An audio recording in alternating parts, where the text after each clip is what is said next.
파리올림픽에서도 한국 양궁이 세계 최강 자리를 유지하면서 그 비결을 두고 세계인의 관심이 집중되고 있습니다. BBS 취재진이 런던 올림픽에서 우리 양궁 대표팀을 이끌었고 지금은 프랑스 양궁을 강자 반열에 올린 불자 오선택 감독을 만났습니다.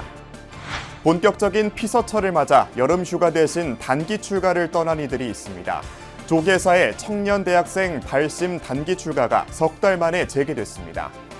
조계종의 미혼 남녀 짝 맺어주기 나는절로가 커다란 사회적 반향을 일으키고 있습니다. 나는절로에 청춘들이 왜 몰려드는지 분석했습니다.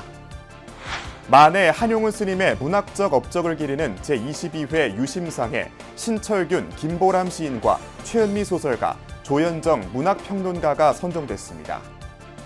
장마가 막바지에 이른 가운데 본격적인 폭염이 기승을 부리면서 온열 질환자 수가 늘고 있습니다. 고령층이나 만성 질환자, 특히 장거리 사찰을 오갈 경우에 세심한 주의가 요구됩니다.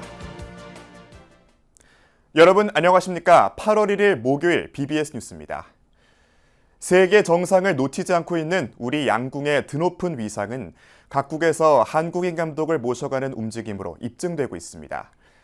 이번 남자 단체전 결승에서 우리와 맞붙은 프랑스 대표팀 감독도 바로 한국인인데요. 2012년 런던 올림픽에서 우리 남자 양궁 대표팀을 이끌었던 감독이자 독실한 불자 오선택 감독입니다. 파리올림픽 특별취재팀 정영석 기자가 오선택 프랑스 양궁 국가대표팀 감독을 만나 한국 양궁 최강의 비결을 들어봤습니다. 프랑스 양궁 국가대표팀의 실력을 진단한 불자 오선택 감독의 처방은 화살촉처럼 예리했습니다. 코치진 정비에 나섰고 선수들의 체력을 키웠습니다. 감독 부임 2년 6개월 만에 프랑스 대표팀을 세계 탑 수준의 반열에 올려놓았습니다. 한국하고의 경쟁 차가 아직도 크죠. 제가 2년 반밖에 안 가르쳤는데 전우승을 할 수 있다는 건 그만큼 외국의 선수들이 경기력이 떨어진다는 거죠. 한국 타도를 관역으로 하는 각국의 거센 활시위 속에서도 세계 최강으로 군림하는 한국 양궁의 비결은 무엇일까? 오 감독은 치열한 내부 경쟁도 있지만 혹독한 훈련량이 지금의 절대 강자를 만들었다고 단언합니다. 얘들은 언제든지 대학 학교가 만들고 나면 조합이 생기고 이러면 제가 양궁 그만둬요. 그만두고 그냥 그다음부터 취미로 진짜 자기들 들어갔어요. 실제 한국은 양궁으로서 초등학교 때부터 양궁 선수로 키워져나가요. 실력도 중요하지만 서구인에 비해 발달한 턱뼈와 낮은 코 등 동양인의 선천적인 얼굴형도 중요한 기능을 한다고 귀뜸했습니다. 활대와 줄을 안정감 있게 고정시켜주는 역할을 해 경기력 향상에 큰 도움을 준다는 것입니다. 오 감독은 무엇보다 양궁 종목은 두려움을 이겨내고 부담감을 극복하는 게 가장 중요한 경기인데 이 점에서 한국 양궁 대표팀이 절대 우위에 있다고 강조했습니다. 양궁은 긴장하면 안 되는 운동이고 긴장하면 힘이 들어가고 힘이 들어가면 지수가 나오는 종목이기 때문에 멘탈이 중요하죠. 그건 스킬이 된 애들끼리 이야기하는 거예요. 오선택 감독의 외할머니는 구미 천생산 성내에 절을 지었고 이모와 외삼촌이 출가한 집안에서 자라 불교와의 인연이 꽤 깊은 독실한 불자입니다. 오선택 감독은 양궁 종목에 내걸린 금메달 5개 중 최소 3개는 한국이 가져갈 것으로 예상했습니다. 40년 지도력 오 감독의 양궁 철학이 올림픽 개최국인 프랑스 대표팀에게도 적중될지 주목됩니다. 파리에서 BBS 뉴스 정효석입니다. 국내외로 여름 휴가를 떠나는 이들이 늘어나고 있는 가운데 피서지 대신 도심 사찰로 단기 출가를 떠난 이들이 있습니다. 부처님 오신 날을 맞아 기획됐던 조계사의 청년 대학생 발심 단기 출가가 석 달여 만에 다시 시작됐습니다. 홍진호 기자가 취재했습니다. 한여름 400년 넘은 조계사 회화나무 꽃잎이 바람에 흩날리는 가운데 30살을 넘지 않은 성인 남녀 16명이 조계사 대웅전 부처님전에 삼배를 올리며 다음 달 4일까지 발심 단기 출가에 나섰습니다. 장기 합장을 하고 잘려진 무명초를 주머니에 곱게 담으며 출가의 발심은 더욱 굳어졌고 단색의 행자복은 일심정진을 북돋았습니다.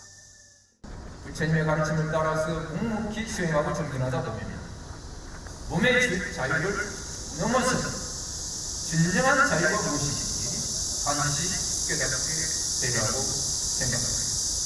단기 출가이기에 무명초 자르기 등이 약식으로 진행됐지만 개인 물품을 봉안하며 속세와의 인연을 끊는 출가의 정신은 같아 보였습니다.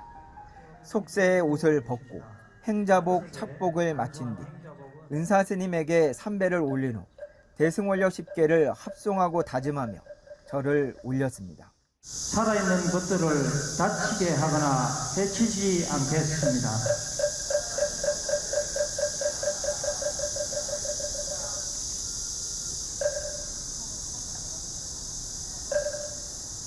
모진 말로 다른 사람에게 상처를 주지 않겠습니다.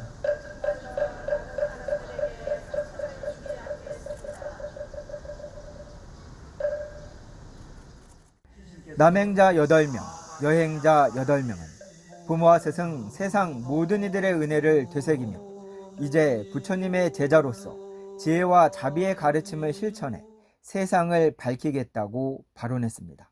부처님께서 주신 지혜와 자비의 가르침을 받들어 모든 생명을 존중하고 서로 화합하며 세상을 이롭게 하는 부처님의 참다운 제자로 거듭나겠습니다.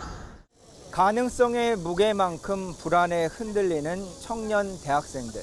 이번 발심 단기 출가는 무엇보다 소중한 내면의 여행이 될 것으로 보입니다. 한국불교 1번지 조계사에서 BBS 뉴스 홍진호입니다. 속세의 짝 맺어주기 예능 프로그램에서 이름을 따온 사찰 소개팅 나는 절로가 큰 화제입니다. 특별한 템플스테이가 청년 세대에 또 다른 재미를 선사하면서 사회적 인구 문제 해결에도 도움이 될 거라는 전망 때문인데요. 다음 달 칠성날 낙산사에서 열리는 나는 절로는 마감이 됐는데도 신청자가 폭주하고 있습니다. 큰 인기를 낳는 요인이 무엇인지 권금주 기자가 취재했습니다.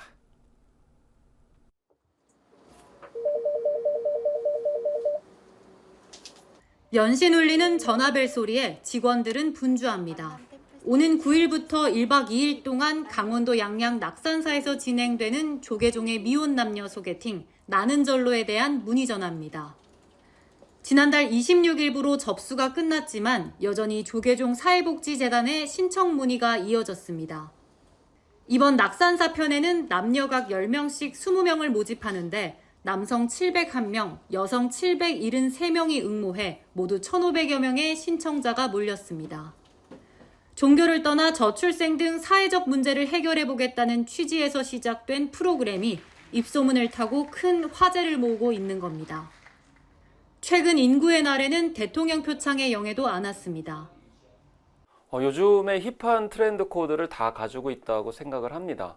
그래서 예를 들면은 이제 낙산사라고 하는 굉장히 관광지에서 자유로운 분위기에서 그리고 템플스테이라고 하는 요즘에 인기가 있는 특히 외국인들까지도 한국에 대한 선호도가 높은 그런 차원이기 때문에 그래서 요즘에 젊은이들이 선호하는 자율 그리고 해방 그리고 새롭게 힙한 것이라면 누구든지 다 수용할 수 있는 포용성까지 갖추고 있기 때문에 그런 또 하나의 인기 배경으로 전문가들은 의외성을 꼽습니다.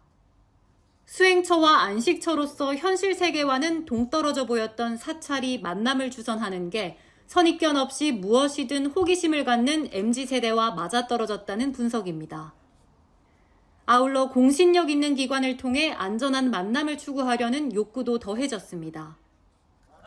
이러한 젊은 층의 호응에 따라 강화 전등사와 공주 마국사 등 4번의 템플스테이 모두 수백 대 1의 경쟁률을 보였고 직전의 4기에서는 역대 최다인 7커플이 탄생했습니다. 너무 좋은 사람들이 많이 왔다는 거예요. 뭐 상대방 이성에 대해서도 궁금하지만 동성도 친구도 만들고 싶고 너무 아까운 사람들이다라는 얘기를 저한테 해줬습니다. 그래서 또래가 주는 또 그런 힘이기도 하겠고 또 굉장히 절이라는 아름다운 공간에서 그런 시간을 만들어 주니까 그런 느낌이 들기도 하겠고. 이번 나는절로 낙산사가 열리는 날은 견우와 직녀가 만난다는 7월 7석이어서 더욱 의미가 깊습니다. 특별히 참가자들은 한복을 입고 만나 낙산사 참배와 연애 특강, 저출생 교육 등을 함께합니다. 이러한 인기몰이에 힘입어 불교는 비종교 인구에게도 친근한 종교로 자리 잡고 있습니다. 젊은이들과 함께 호흡한다면 이런 힙하고 좀 멋진 느낌은 오랫동안 지속되지 않을까 그렇게 생각합니다. 기도와 수행, 휴식의 장소로 여겨졌던 사찰이 청춘 만남의 공간도 제공하면서 대중 곁에 더욱 다가가고 있습니다. BBS 뉴스 광금주입니다. 시인이자 독립운동가인 만해 스님의 문학적 업적을 기리고 한국 문학 발전에 기여한 문학인들을 격려하기 위해 제정된 제22회 유심상의 수상자로 신철규, 김보람 시인, 최은미 소설가, 조현정 평론가가 각각 선정됐습니다. 설악 만해사상 실천선양회는 제22회 유심상 시부문 수상자로 신철규 시인을, 시조 부문은 김보람 시인, 그리고 소설과 평론 부문에는 최은미 소설가와 조현정 문학평론가를 각각 뽑았다고 밝혔습니다. 시상식은 오는 10일 오후 6시 반 강원도 인제군 동국대학교 만해마을 문인의 집 대강당에서 열립니다. 장마가 끝나가며 전국이 연일 폭염특보로 숨막힌 나날입니다. 이렇게 고온다습한 폭염 속에서는 만성질환자와 노약자, 먼거리 사찰을 오가는 불자들에게는 더 위험할 수 있는 만큼 충분한 주의를 기울여 건강한 여름 나셔야겠습니다. 박성용 기자가 보도합니다. 장마나 국지성 호우가 빈번한 요즘 높아진 습도에 폭염이 겹치면서 온열 질환이 급증하고 있습니다. 행정안전부와 소방청이 지난해까지 최근 5년간 발생한 급성 온열 질환자를 집계한 결과 모두 8,600여 명. 이 가운데 81명이 사망했고 지난해 발생한 온열 질환자는 전년보다 2배 가까이 많은 2,800여 명. 사망자도 4배 가까이 증가한 32명으로 해마다 증가 추세입니다. 시기도 장마가 끝난 7월 말 이후로 올해도 비슷한 양상입니다.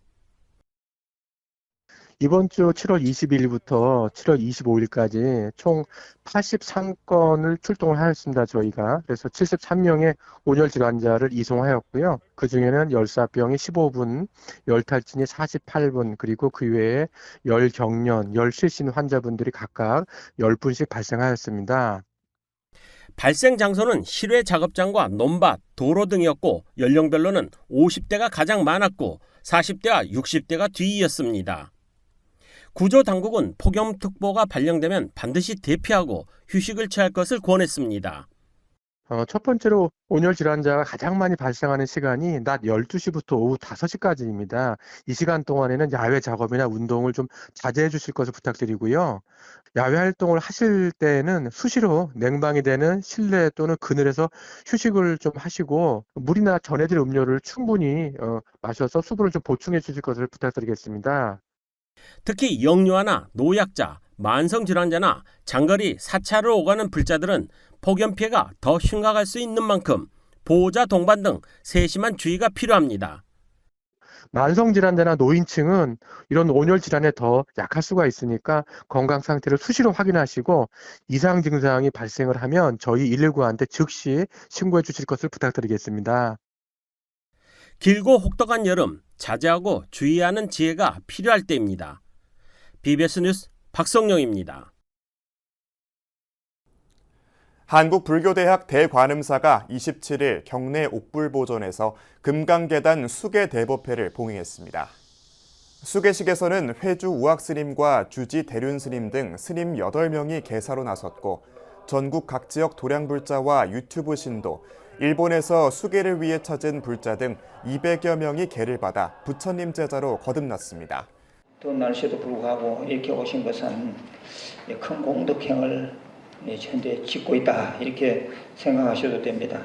우리 불자들은 계를 받았으니까 자부심도 가지고 또 적당할 때는 겸손도 하고 그렇게 살아야겠습니다. 한국불교대학 대관음사는 매년 봄, 여름, 가을에 금강계단 수계대법회를 열고 있습니다. 청소년 새싹불자들이 여름 신흥 캠프를 통해 신심을 키우고 우애를 다졌습니다. 대구 파라미타 청소년협회가 공동 주관한 제27회 파라미타 청소년 전국 연합 캠프가 3년 연속 동국대 YG 캠퍼스와 경주 일원에서 펼쳐졌습니다. 전국 14개 시도의 청소년과 지도교사 700여 명이 참가한 이번 캠프는 여름날의 추억을 주제로 2박 3일간 진행됐습니다. 짧은 기간이지만 과거과 진하게 스트레스에서 벗어나 마음껏 즐기고 체험하길 바랍니다. 무더운 날씨와 익숙하지 않은 환경 그리고 단체 생활의 불편함에도 불구하고 나와 남이 둘이 아니고 더불어 조화롭게 살아가는 삶의 자세를 가져봅시다. 참가자들은 지난달 30일 경주 야간 투어를 가졌으며 워터파크 물놀이와 음악축제, 청소년을 위한 명상 등 다채로운 활동을 이어갔습니다.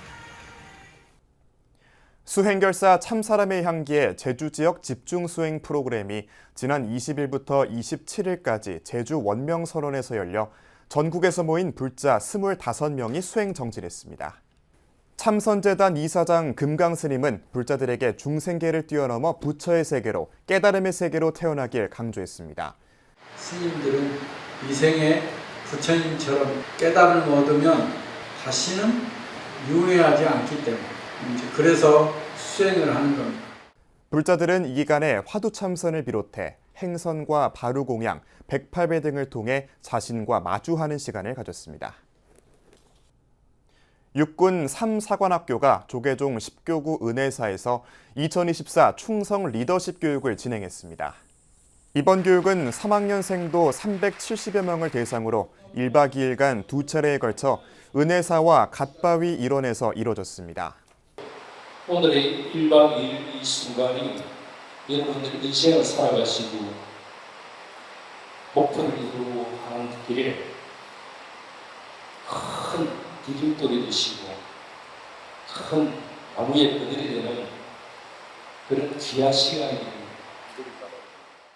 교육기간 생도들은 화랑도 역사, 정신 강의와 명상, 갓바위 참배를 비롯해 신라 김유신 장군의 수련지로 알려진 중암암 탐방을 통해 화랑정신을 되새겼습니다. 부산 불교환경연대가 창립 2주년을 기념해 후원음악회를 열고 환경보존의 가치를 이어나가기 위한 지원과 참여를 당부했습니다. 부산 불교환경연대는 지난 27일 범어사 선문화교육관 대강당에서 우리가 살리면 우리를 살린다는 슬로건으로 창립 2주년 기념 후원음악회를 봉행했습니다. 인간 중생들이 불성의 종자를 지닌 미물의 삶터마저도 파괴하고 자연을 정복의 대상으로 삼아 산을 파헤치고 강물을 썩게 만든 현실을 바로잡아야 합니다.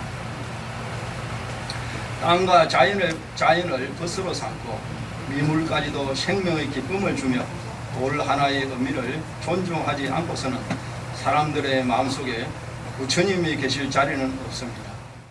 금정총림 범어사방장 정여대종사와 조계종 전 포교원장 해총스님 등 4부대 중 500여 명이 참석한 가운데 김해 여여정사의 녹색사찰 협약식, 도림사 정찬스님과 미소원 장유정 이사장 등에게 감사패도 전달됐습니다. 경북 영천에 위치한 동국대학교 사범대학 부속 선화여고에서 최근 다목적 강당 현판 제막식이 열렸습니다. 새로 문을 연 선화여고 다목적 강당의 리모델링에는 모두 20억 원이 투입됐습니다. 제막식에는 은혜사 회주 돈명 스님을 비롯해 동국대 이사장 돈관 스님과 은혜사 주지 덕조 스님, 선본사 주지 해안 스님 등 대덕 스님들과 윤재웅 동국대 총장, 이승희 교장 선생님과 학부모, 학생 등이 참석했고 스님들은 교실마다 직접 햄버거 같은 간식을 전했습니다. 이상으로 8월 1일 목요일 BBS 뉴스를 마칩니다. 시청해주신 여러분 고맙습니다.